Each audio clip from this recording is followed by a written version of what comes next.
하나님 아버지, 오늘도 우리에게 은혜 베풀어 주심을 감사합니다.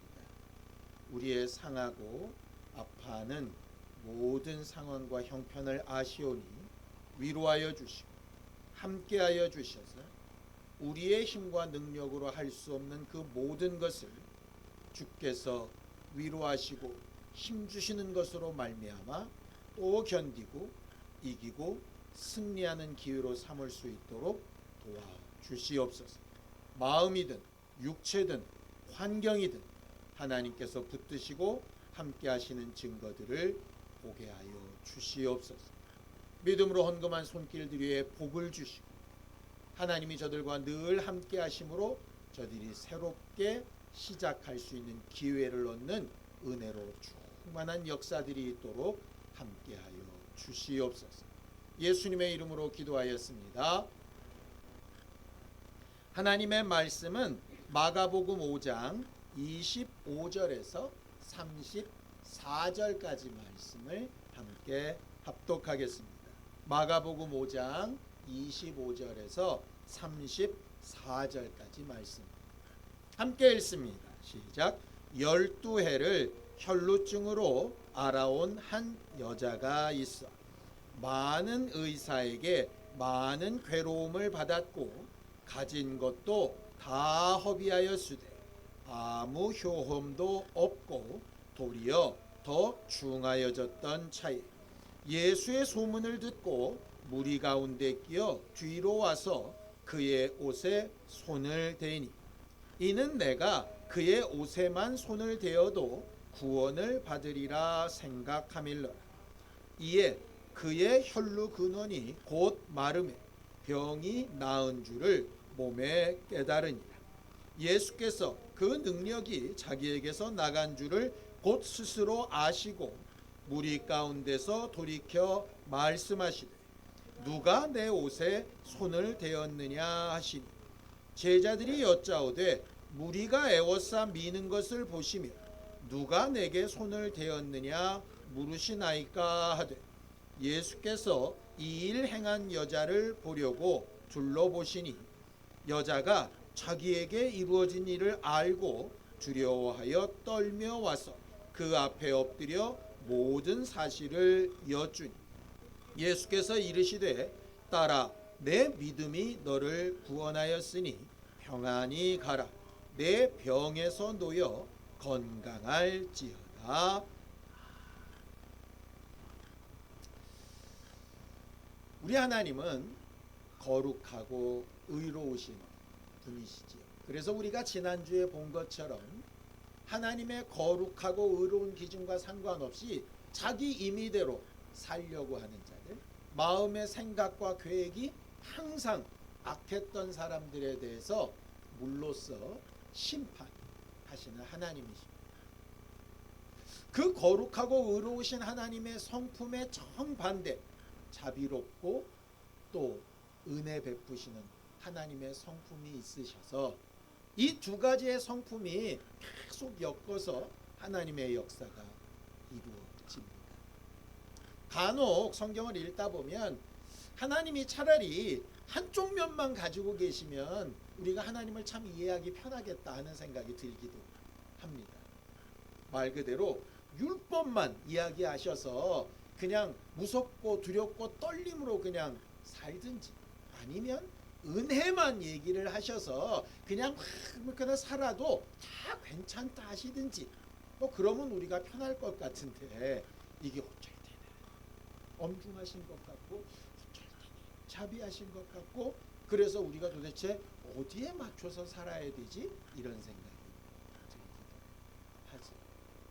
그런데 만약에 진짜로 하나님의 성품이 한쪽만 있었다면 어찌 보면 우리한테는 굉장히 절망일 수도 있겠다는 생각이 듭니다. 하나님은 그 엄위하시고 거룩하신 성품과 함께 자비하신 성품도 동시에 이루셔야 하기 때문에 그는 무엇인 일이든 포기하지 아니하시고 끝까지 계속해서 기회를 주시고 우리에게 제대로 된 방향으로 돌아올 수 있는 길을 열어놓으신 하나님이시죠. 그리고 말씀을 통해서 또 먼저 믿은 사람들을 통해서 하나님의 그 성품을 우리가 잘 배우고 익혀나가기 원하십니다. 하나님은 우리와 함께 하시고 또 우리에게 자신을 나타내시고 하나님과 교제하게 하시려고 뜻을 작정하시고 우리를 만드시고 하나님의 거룩하신 성품과 은혜로우신 성품 두 가지를 다 사용하셔서 우리에게 계속해서 말을 거시고 관계를 맺자고 이렇게 하시는 분이세요.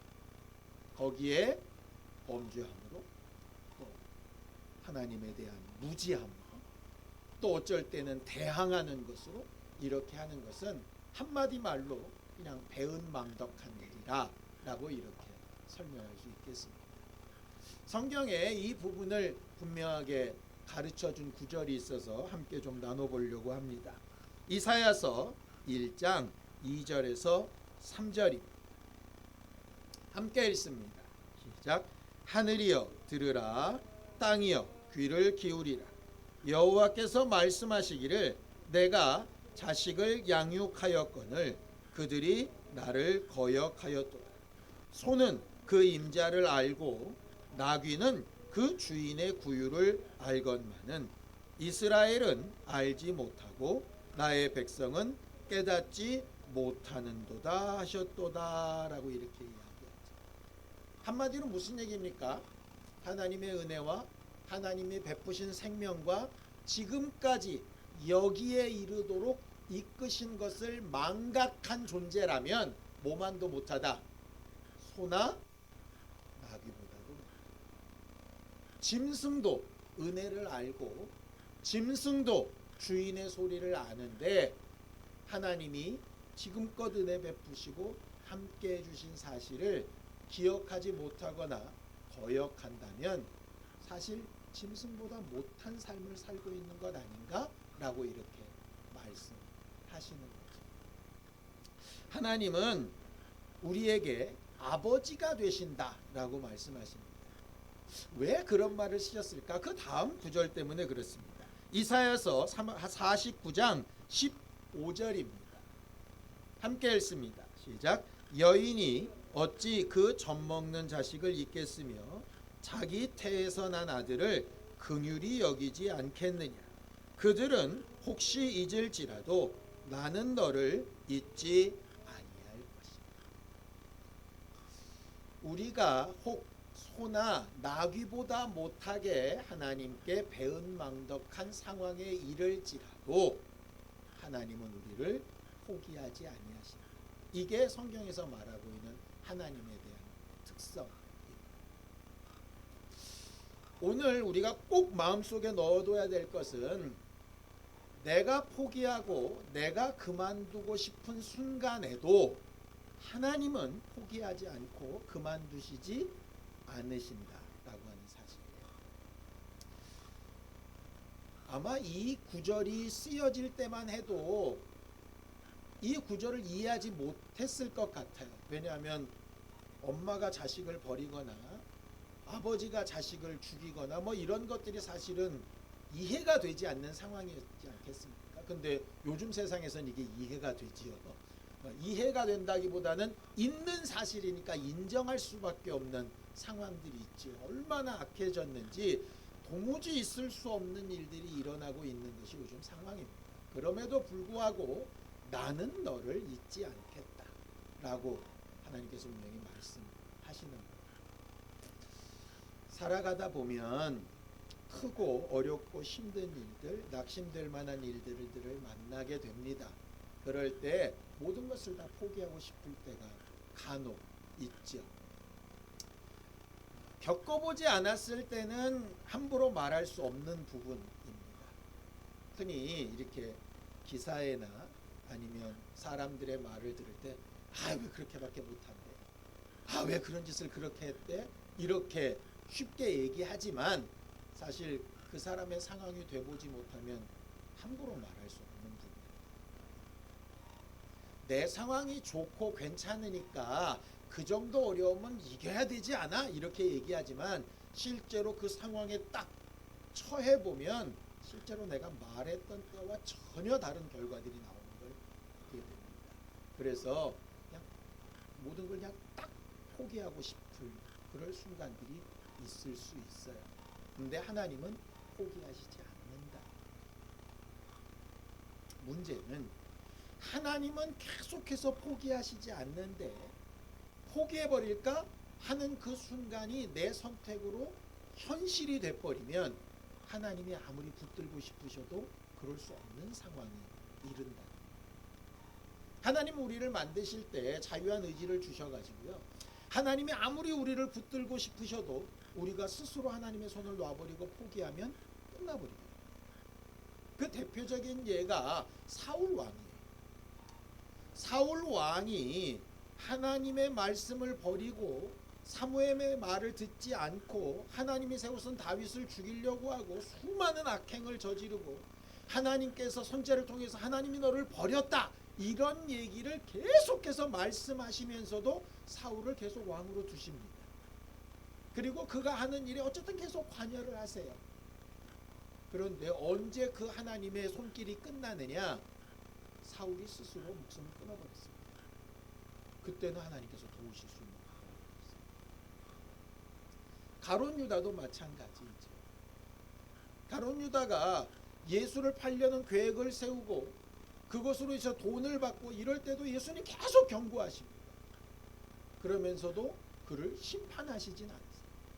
계속해서 기회를 주시고 기회를 주시죠.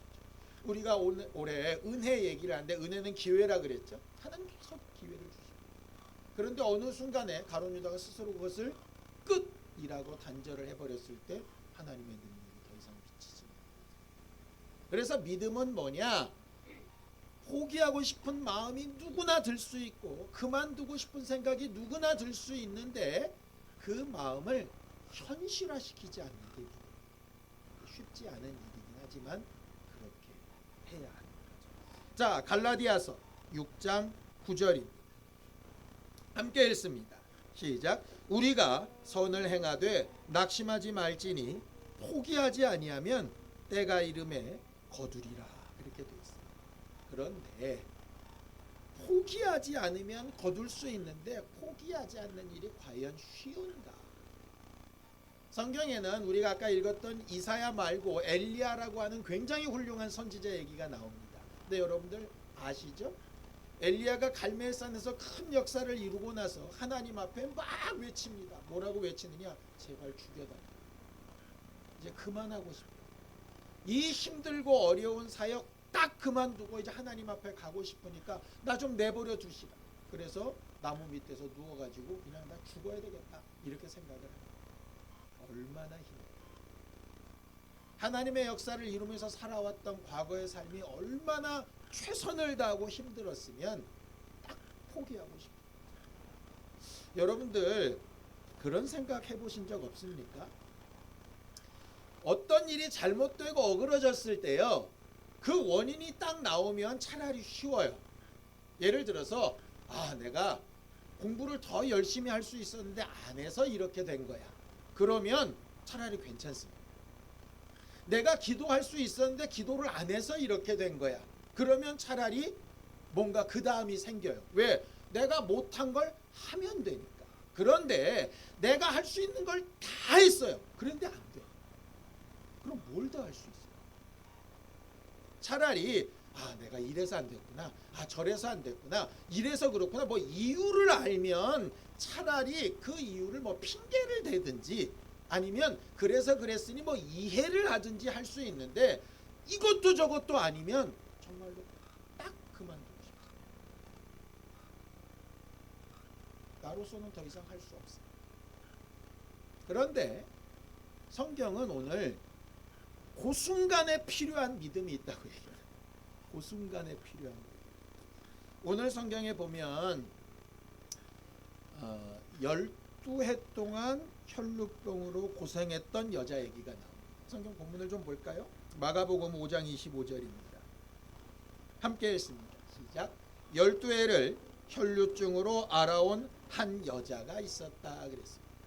한 병을 몇 년 동안 아프냐? 12년 동안 아픕니다. 여러분들 몸에 병들 좀 갖고 계신 것들 있으시죠? 보통 몇 년쯤 아프셨습니까? 12년 이상 아프십니다.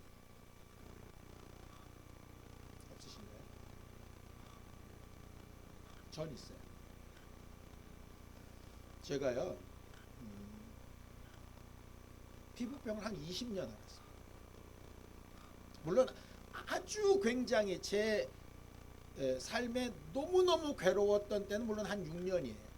그런데 저번에 어려서부터 언제까지냐면 집사람이랑 결혼한 이후까지 계속 힘들었어요. 아주 힘들었던 6년은 진짜로 딱 죽고 싶었어요. 사람들 앞에 내세우기도 뭐하고 잠을 잘 수도 없고 어디에도 이렇게 제가 집중할 수 없어요.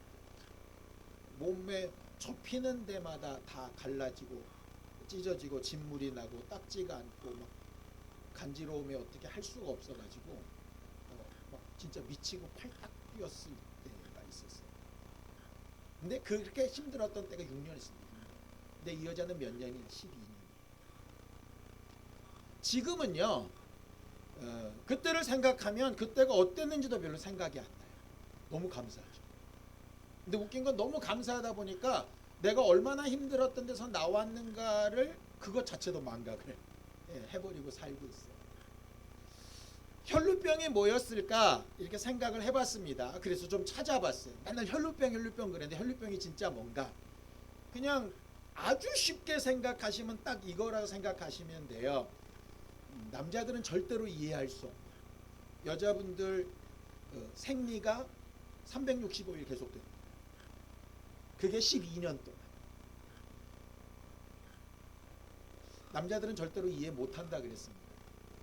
얼마나 육체적으로 불편할지 계속해서 피가 하혈을 합니다. 지금처럼 무슨 위생용품이 많았던 때도 아니잖아요. 그렇죠? 그러면 그거를 12년 동안 그러고 있다고 생각해 봅시다. 육체의 삶이 어떻게 옷을 입을 때도 불편하고 어디 앉을 때도 불편하고 걸어 다닐 때도 불편하고 얼마나 불편한가요? 그것만 불편한가요? 그냥 육체의 불편함만의 문제가 아니고요. 사회생활이 안 돼요. 성경을 좀 볼까요? 민수기 5장 2절에서 3절입니다. 함께 읽습니다. 시작. 이스라엘 자손에게 명령하여 모든 나병 환자와 유출증이 있는 자와 죽음으로 부정하게 된 자를 다 진영 밖으로 내보내되 남녀를 막론하고 다 진영 밖으로 내보내어 그들이 진영을 더럽히게 하지 말라. 내가 그 진영 가운데 거하느니라 하셨어요. 유출병이 이스라엘 사회에서는 뭐와 똑같으냐? 시체 만지는 사람과 나병 환자와 동격이에요. 그래서 사람들이 사는 지역에서 따로 격리가 돼야 되는 사람. 요즘 코로나 상황이나 이렇게 확진되면 보통 과거에는 2주간 그런데 요새는 10일 뭐 이렇게 됩니다. 그 격리도 답답해서 죽으려 그러잖아요. 그죠? 사람들과 단절되는 게 얼마나 힘든데. 그런데 이 여자는 몇 년 동안 지금 단절된 거냐면 12년 동안 단절돼요. 몸은 몸대로 힘들고요. 사회적인 생활을 전혀 못합니다. 또 뭐가 안 되냐? 진영 바깥에서 부정하다 이러니까 제사나 예배도 불가능해요. 영적 생활도 안 돼요. 거기에다가 계속 하혈을 하니까 뭐를 가질 수 없겠어요?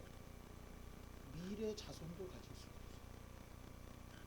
지금 현재 육체도 문제고 사회생활도 안 되고 영적 생활도 안 되고 미래 소망도 둘 수가 없어요. 이 여자가 뭘 할 수 있습니까? 생각해 보세요. 몸도 아픈데 옆에 사람도 없고 하나님 앞에 나갈 수도 없고 미래를 꿈꿀 수도 없어요. 그냥 숨 쉬고 살아서 움직이지 침상에 누워있는 식물인간하고 똑같아요. 도대체 이 고통이 언제 끝날지 알 수가 없어요. 아까 말씀드렸죠? 뭔가 노력을 안 해봤으면 해보면 될 것 같아요. 그런데 이 여자는 어땠습니까? 성경을 또 볼까요? 마가복음 5장 26절에서 27절입니다. 함께 읽습니다. 시작. 많은 의사에게 많은 괴로움을 받았고 가진 것도 다 허비하였으되 아무 효험도 없고 도리어 더 중하였던 차에 예수의 소문을 듣고 무리 가운데 끼어 뒤로 와서 그의 옷에 손을 댔다 그랬어요. 자기가 할 수 있는 모든 것을 다 했어요. 재산을 다 탕진하고 좋다는 의사는 다 찾아가 보고 무언가 자기가 할 수 있는 걸 다 해봤어요. 그런데 도리어 더 나빠지기만 하더라고요. 말 그대로 이제는 더 이상 할 일이 없으니 죽어야 되겠다 할 수 있는 그 상황입니다. 근데 이 여자가 끝까지 포기를 합니다. 참 보통 사람이 아니라는 생각. 제가 6년쯤 정말 힘들고 어려웠을 때요. 아, 나는 그냥 평생 이렇게 살아야 되나 보다. 이런 생각이 들더라고요. 진짜 어린 나이에. 그게 중고등학교 때였거든요. 어떻게 하면 나을까? 뭐 기도도 해보고 뭐 축사도 해보고 어디 가서 안수도 받아보고 어디 기도원도 가보고 뭐 좋다는 피부과도 오고 다 가봤어요. 이 여자는 전혀 효험도 없었지만 저는요 좀 나아졌다가 약 끊으면 또 그렇고 처음에는 좀 약이 듣는 것 같다가 계속 그 약을 해도 이제 그 다음엔 더 나빠지고 뭐 이렇게 되는 거예요. 여러분들 그거 아십니까? 이게 좀 좋아져서 야 이거 해결되려나 싶다가 다시 그러면 몇 번 그거 당하고 나면 그 다음부터는 아예 꼴도 보기 싫습니다. 딱 6년 해봤는데 머릿속에서 더 이상 나는 소망 없음. 그냥 이렇게 살든지 이렇게 살다 죽든지 그렇게 생각이 갈 수밖에. 그런데 이 여자가 끝까지 한 가지 일에 매달립니다. 결국 사람에게 안 되고 돈으로도 안 되면 결국 하나님밖에 없다는 생각이 들어요. 그때 그에게 귀에 들린 것이 예수에 대한 소문이었어요. 그리고 메시아에 대한 말씀. 거기에 그가 마지막 용기와 힘을 냅니다. 그래서 이렇게 하는 거죠. 마가복음 5장 28절입니다. 함께 읽습니다. 시작. 이는 내가 그의 옷에만 손을 대어도 구원을 받으리라 생각합니다. 이 여자가 그런 생각을 가질 수 있었던 데는 이유가 있습니다. 그냥 막연하게 이렇게 하면 되리라 라고 하는 신념이 아니었어요. 많은 사람들이 예수를 만나서 고침을 받았던 상황들을 보게 됩니다. 그런데 문제가 있어요. 예수께서 와서 직접 이렇게 만져주시고 하셔야 되는데 그럴 상황이 자기가 처지가 안 되는 거죠. 마치 나병 환자들처럼. 그러니 어떻게 해야 되겠습니까? 예수께서 내게 찾아오실 상황이 안 되니 내가 예수께 나아갑니다. 그래서 사람들이 아주 복잡한데 예수를 찾아갑니다. 보세요. 율법을 어기고 있습니다. 격리돼야 될 사람이 사람들 사이를 막 지나가고 있어요. 부정한 사람이 다른 사람들에게 막 치대고 있습니다. 누군가 알게 되면 이 여자는 거기에 대한 책임을 져야 되는 문제예요. 그나마 어렵고 힘든 상황, 요만한 삶도 지금 계속 영위하지 못할 수도 있는 상황입니다. 결국 딱 하나예요. 내가 이렇게 살다 죽는다. 주 앞에 나아가 이 일을 행하다 죽는다. 마찬가지죠. 그런데 아까 말한 대로 내가 해보지 못한 한 가지 일이 과연 뭘까? 그 일을 찾아가. 예수께 나아가는 길이 쉽지 않습니다. 마가복음 5장 31절입니다. 함께 읽습니다. 시작. 제자들이 여짜오되 무리가 애워싸 미는 것을 보시고 누가 내게 손을 대었느냐 물으시나이까 합니다. 예수께서 누군가 자기를 만져서 능력이 나간 줄 아시고 누가 내 옷에 손댔냐 할 때 예수님 사람들이 가득 차서 예수님 몸에 손댄 사람이 수두룩백백한데 그 중에 도대체 누구를 찾는 거냐고 이렇게 물어요. 재밌죠? 예수님의 옷에 능력이 있었던 거 아니죠. 왜냐? 예수님의 옷에 능력이 있었다면 예수님 옷을 만졌던 모든 사람이 다 무슨 이적을 맛봐야 될 텐데 예수님 옷에 손댄 사람들 다 이적 맛본 거 아니었습니다. 똑같습니다. 누구나 교회에 와 있다고 다 응답받는 거 아니죠. 누구나 기도했다고 다 이적이 나타나는 거 아닙니다. 누구나 하나님의 말씀을 의지해서 뭔가 움직였다고 다 그대로 되는 거 아닙니다. 그러니까 나는 왜 안 될까? 그거 실망하지 말고요. 내가 지금 포기하지 않고 끝까지 계속 매달려야 될 부분이 어디인가 그걸 찾아야 됩니다. 이 여자는 그 부분을 찾았고 예수님에게까지 다가갔고 예수님의 옷에 손을 댔습니다. 그리고 그 능력이 그에게 있는 거죠. 그렇게까지 할 수 있었던 데는 딱 한 가지 이유가 있습니다. 성경을 또 한번 보죠. 잠언서 8장 17절 함께 읽습니다. 시작. 나를 사랑하는 자들이 나의 사랑을 입으며 나를 간절히 찾는 자가 나를 만나요. 우리는 흔히 하나님의 의지를 초월하지 않는다 이런 얘기를 합니다. 우리에게 어떤 능력이나 힘이 있다는 뜻이 아닙니다. 내가 하나님을 포기하지 않고 끝까지 하나님 앞에 매달릴 수 있는 내 마음의 힘이 있는다라고 합니다. 이 여자는 자기 병을 고칠 수 있는 능력은 없습니다. 그렇죠? 자기의 삶을 뒤바꿀 수 있는 능력도 없습니다. 단지 뭐만 있느냐? 예수께 어떻게든 나아가서 그의 옷에 적절하게 손만 댄다 하는 자기가 할 수 있는 단 한 가지 일만 한 거예요. 그리고 그거만 포기하지 않았다. 12년 동안 어떤 일이 있었는지 내가 허비한 물질이 얼마나 큰지 하나도 안 중요합니다. 자기는 이 문제를 해결해야 됩니다. 똑같은 상황이 누구한테 일어나느냐? 수로보니게 여자에게 나타납니다. 자기 아이를 살려야 되겠어요. 근데 예수님도 무시하시는 것 같아요. 그럼에도 불구하고 끝까지 포기하지 않죠. 그렇죠? 불의한 재판관 앞에 과부도 마찬가지였습니다. 끝까지 포기하지 않습니다. 끝까지 포기하지 않기 위해서 필요한 부분이 하나 존재하는데 그게 그 간절함에 덧붙여져야 될 성품 하나가 겸손함. 나는 할 수 없지만 하나님이 하실 수 있다라고 합니다. 예수께서 많은 사람들이 예수 앞에 와서 이적과 능력을 보기 원할 때 이렇게 얘기하십니다. 너희들이 지금 나를 찾아오는 모습이 어떠하냐 하면 마치 의원아 병 고쳐라 라고 하는 것 같다. 그런 이들에게 나는 보여줄 만한 것이 없어. 하나님 할 수 있으면 뭐라도 한번 해봐 주세요. 그럼 내가 믿을게. 하나님 능력 많다며요. 이거 좀 해봐 주세요. 그게 아니라 12의 혈루병 앓는 여자처럼 정말 간절함으로 포기하지 않고 하나님 앞에 나아가려고 할 때 하나님께서 은혜로 새로운 기회를 주시는 것을 보게 됩니다. 어쩔 때는 말 그대로 포기하는 심정으로 나아가는 경우도 있을 것 같아요. 그럼에도 불구하고 더 이상 다른 소망이 없으니 하나님밖에 없습니다. 하나님마저 돕지 아니하시면 나는 이제 어쩔 수 있는 방법이 없습니다.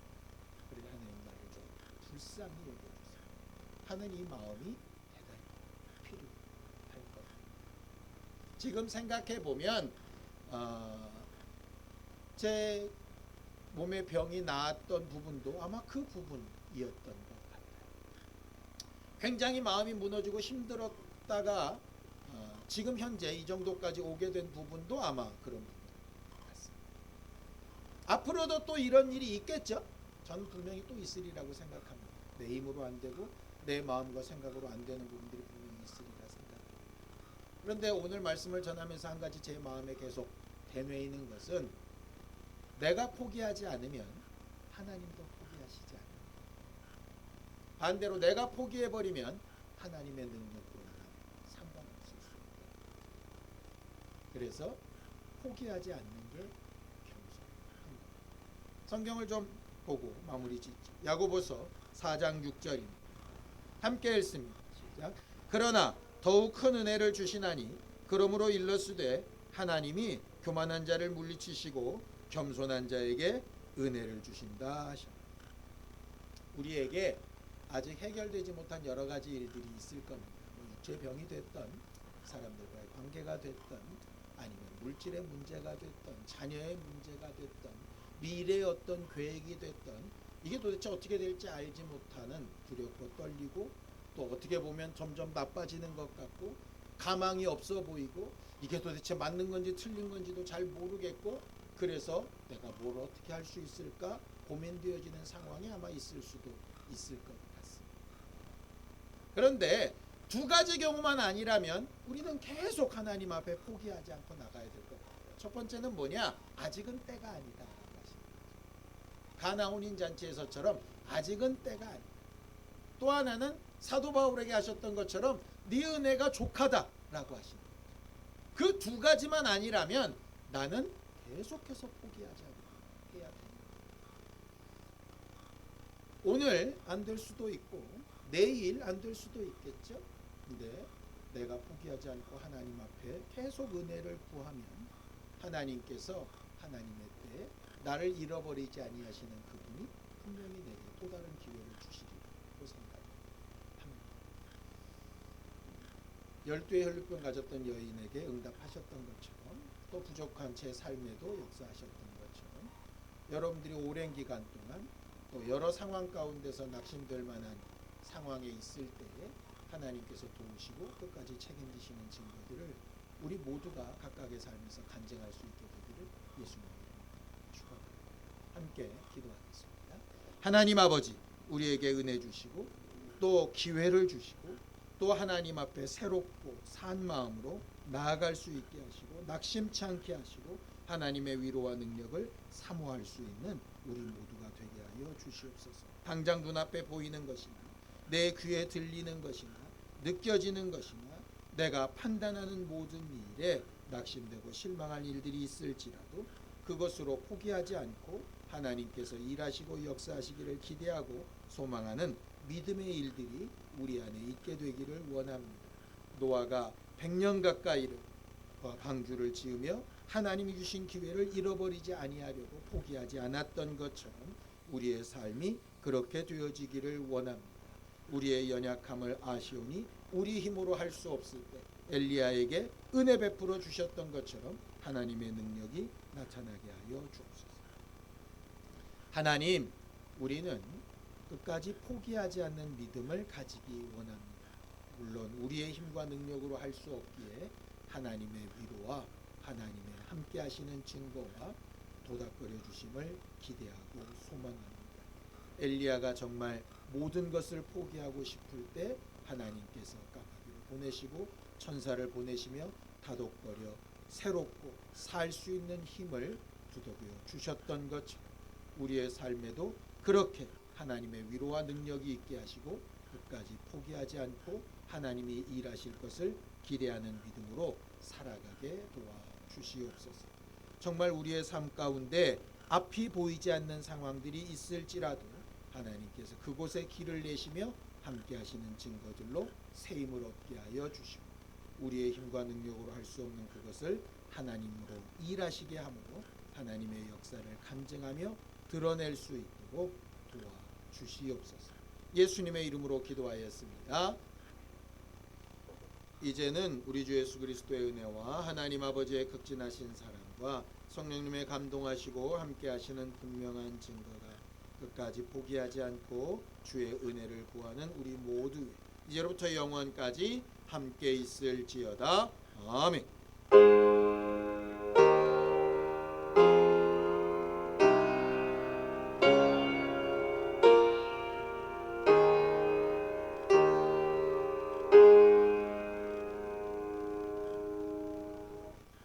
이번 한 주간도 포기하고 싶은 마음을 이기고 하나님 앞에 끝까지 은혜를 구하는 우리 모두가 되기를 바랍니다. 감사합니다. 수고하셨습니다.